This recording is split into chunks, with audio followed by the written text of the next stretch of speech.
Emanuel Shahaf, hello to you. Hello, hello. Quest for Israel's better future. As part of the journey, we're meeting here today in a very unique date, the fourth election in Israel. When you are seeing what is happening in the streets of Israel, Tel Aviv, Jerusalem, Palestine, what are your thoughts? What is your feeling? We are in a political desert with regard to possible future developments. There's nothing right now in the Israeli political scene or the Palestinian political scene which can promise us or even suggest to us anything reasonable that both peoples can live with in a safe and prosperous way in the near future and even beyond that. You're saying a desert, and as a former chief in the Israeli Mossad, could you elaborate a bit about the word desert? Because we're seeking here for a new identity, and everything seems to be voting for Benjamin Bibi Netanyahu or against Benjamin Bibi Netanyahu. Yes, COVID or no COVID, but nothing gets to be part of the dialogue about the Israel future, the Israeli identity, the citizens, the occupation. Well, the parties are completely broken up and they're basically only concerned with their own survival at this time. So there's only, the political scene in Israel is geared towards survival, nothing else, no vision, and the Palestinians in a similar situation. They're conducting their first elections in the last 15 years. They are aware of the fact that democracy isn't their big thing. They need a leadership change, just like we do. Theirs is even more urgent because the older generation is really rather old, and the young people are pushing. And both peoples in a way are looking and only concerned with themselves right now and not open to doing something together. Not open up to a joint effort to get to a better place. And when people are saying, well, there is a solution on the table, not negotiated, but the two-state solution, separation, evacuation, it worked in the past, they might say, and you're saying to them today? No, two states is not an alternative today. It's not feasible politically, not in Israel. Not at the way things look and appear to look also in the future. So whatever it will be, it won't be two states.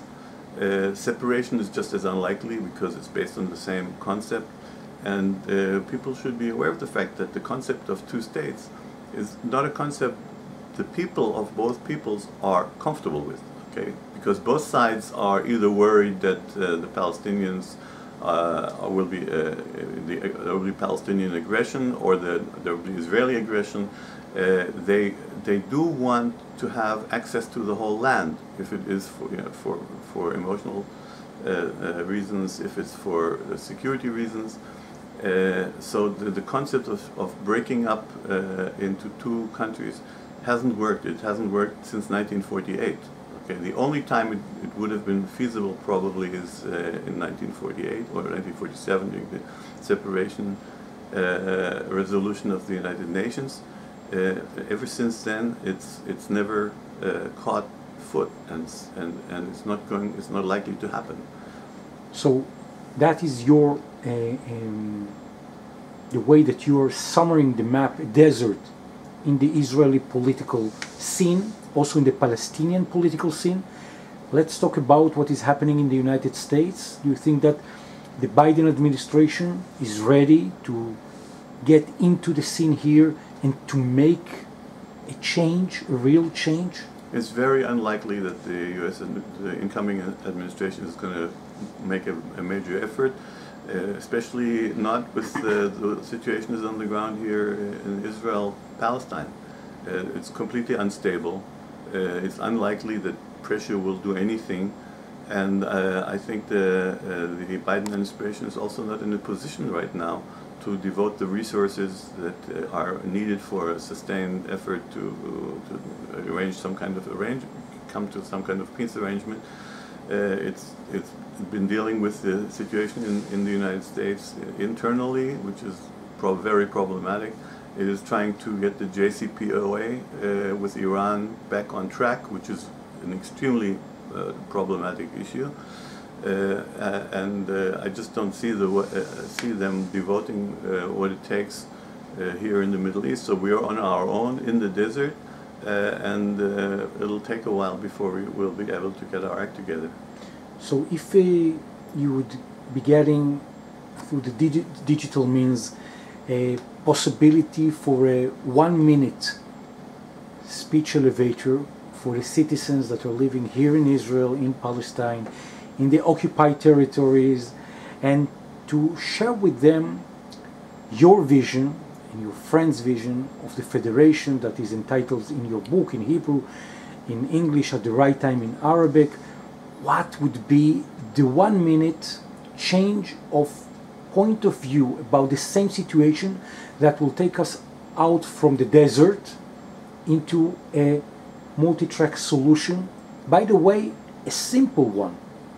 Yes, I think the best way to put it is using the quote from one of the Palestinian laborers who recently got vaccinated by Israeli medical services on the border between Israel and the Palestinian Authority, and he said, "When are you already getting our two countries together?"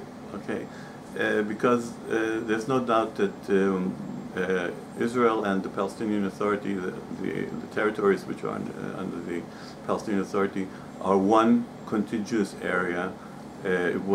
They were declared that in the partition decision, which called for economic unity, not only political separation, but also economic unity.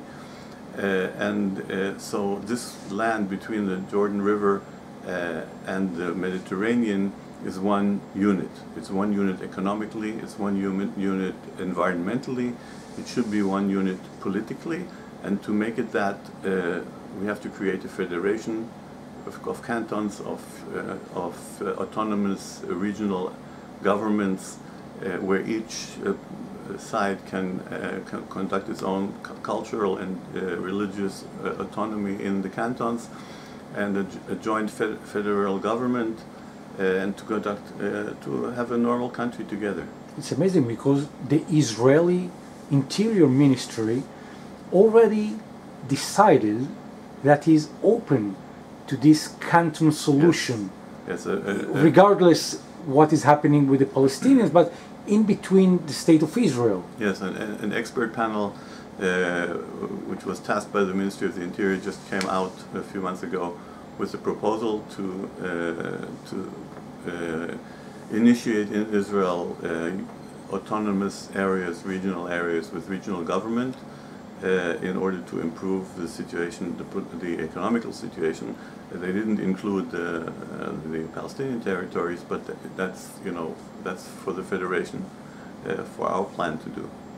It's amazing because you shared one very, very unique and simple explanation for looking about the situation as one stable country using the COVID-19 issue. Yes. You're saying that the same way that even for the Israeli government, they're saying we're all Israelis and Palestinians were all in the same pandemic issue and area. So if that's right for the health issues, it should be the same perspective also for the political issues.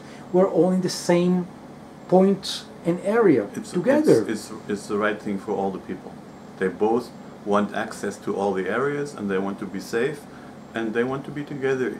In the end, they do want to be together. They just want to be together in a way where they can, live with each other in a safe way and cherish each other. So we have to work on that. Jaffa, Akko, Nablus, Hebron, cantons. One country, one Israeli country. No separation, no apartheid, no occupation. No occupation. No one has to leave his home. No withdrawal. That's amazing. So simple and still seems to be So far away. but yet can be started, the journey can start now. here now. Emanuel Shahaf, thank you very much. Thank you.